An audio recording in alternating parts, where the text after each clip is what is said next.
What's going on, ladies and gentlemen? Welcome back to the channel, welcome back to the vlog, and welcome back to another Chicago Lane Changers episode.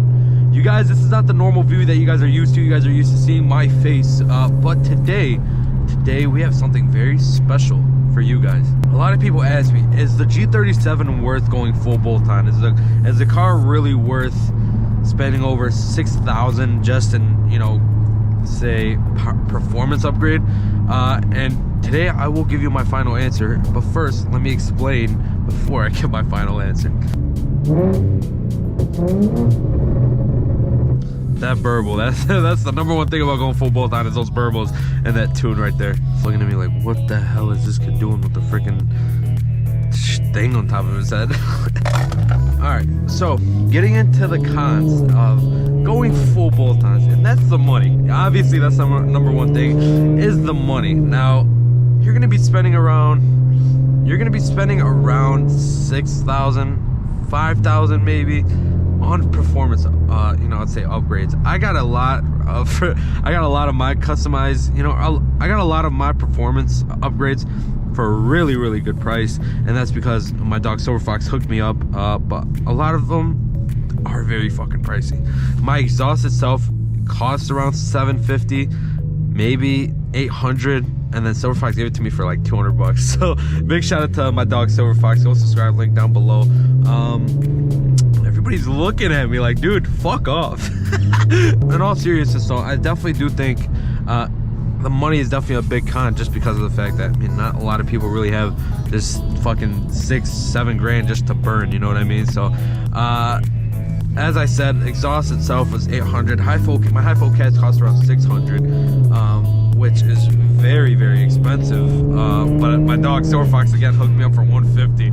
So shout out to my dog Silver Fox. Everybody go give him go show him some love, man. We got a Mustang that looks like a EcoBoost because the tires look very thin. Oh, you definitely want the smoke. Oh, it's a GT? No way. Oh my god, it is a GT. Holy shit. Those new wheels tweak me out, because I never really see them on the GTs. I see them on the EcoBoost a lot. But anyway, the number one con is the money. Yeah, like I said, exhaust itself was around $2 grand, but I didn't obviously pay anywhere near $2 grand. But you'd be paying around $1,300 to $2 grand, depends on what exhaust and what, you know, high full cat, long tube headers, downpipes, whatever you're gonna get. Depends on how much it costs. It's gonna run you definitely more than a grand. And then the intakes. Now intakes are a big thing. Don't do short rams. Let me just say this right now. Do not do short rams. It will lead to heat soak and a lot of problems. My car went to limp mode because of my short rams. Don't ever think short rams are okay. Those burbles, man, holy shit. No way that's a 5.0. I'm sorry, hold on guys, I just really want to. Oh my god, it is a GT. So like I said, the intakes are gonna run you about $500 to $600, and you definitely need intakes and some type of long tube header, high flow cats, downpipes, some type of thing like that, to obviously get tuned. Because if you don't and you get the burble tune, your car is gonna get your cats are gonna fucking fry. You're gonna fry your cats, and you don't want to do that. So just spend the money, get yourself high flow cats, or long tube headers. You guys want a second gear pull? Those burbos. Holy shit. This car feels so fast, and it's not even on the race tune, which I'll demonstrate to you guys in a minute. You get 4 maps, so you hold down the cancel button. I can't do it while I'm driving.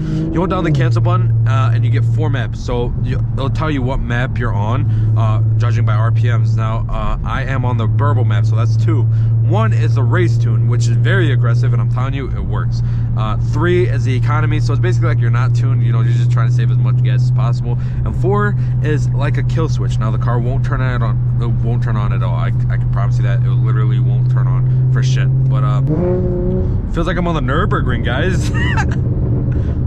Those burbles, dude, I just love them. Like, holy shit. And like, dude, what I'm saying, it like kicks in, like you punch it and it just goes, and I really love that. Yeah, I'd say the most con to tuning is definitely the bolt-ons and how much you have to spend, and then obviously how much the tune costs. The tune's gonna run you about $1,200 itself, $1,300 maybe, and honestly that's a little steep. But honestly, at the end of the day, if you're really just shooting to get the most amount of high horsepower numbers that you want on your car, you definitely want to get tuned. Here, holy, I mean, the car just goes. And then the burbles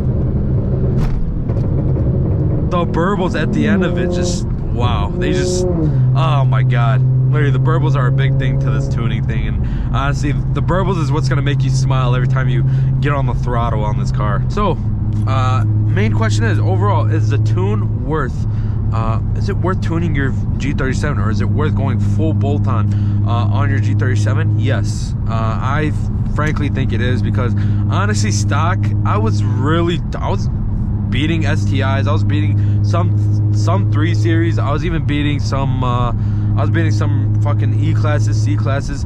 I was really getting on, I was really beating some of these, kind of pretty decently fast cars. And honestly, I really do think this car was pretty quick for it being stock. I mean, the car came with around 328 horsepower from factory. So I mean, after that's just like, that's crazy. Some dude had the same bolt-ons as me and was doing 335 wheel, which is fucking nuts. So honestly, frankly, I really do think I'm way over 300 wheel horsepower, and that I'm definitely over like maybe 380 crank. Hopefully that's my goal, but I think so. I don't know though. The 1.2s, where are the 1.2s at? Where's 12? No, I'm just playing. But going full bolt-on, yep, I'm sorry. Let's just know that they got a funeral going on, so we don't want to gas the car in front and be like, what the fuck? It's disrespectful. We're in Chicago lane changes. We're not oh my god, I can't even talk. We're not disrespectful people. Fuck you, Billy. How about that? Fuck you, Billy. I'm just playing. But in all seriousness, though, the 3.7 platform is very legendary. I mean, it has one of the such a unique 6-cylinder sound, and honestly, I really love that about this car. Those burbles, holy shit, that's like the #1 upside to going full bolt-on or even tune, is definitely those burbles, dude. But here, the pros is definitely the horsepower gains that you gain from it, and 2, the overall acceleration that you get from going full bolt-on. 3, in order to go full bolt-on, you would obviously need a tune, because bolt-ons won't really work unless you tune the car. But it'd definitely be the burbles. Now the burbles is so fucking cool, because it's just like, man, this car feels more exotic, more fun to drive, especially with those burbles. Like dude dude, like, you hear it, dude, and I love that.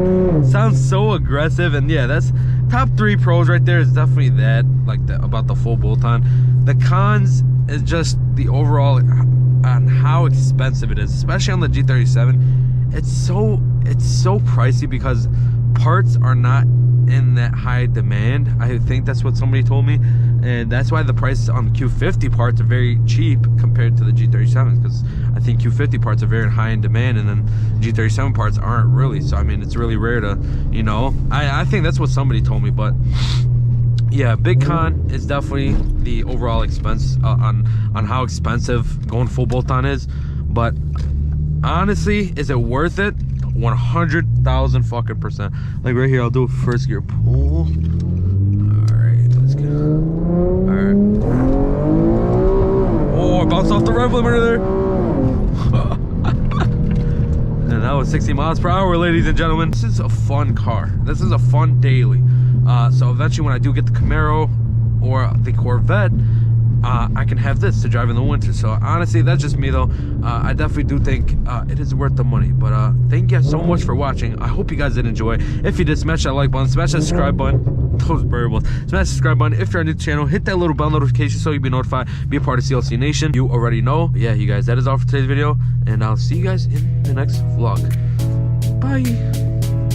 Okay, where's it?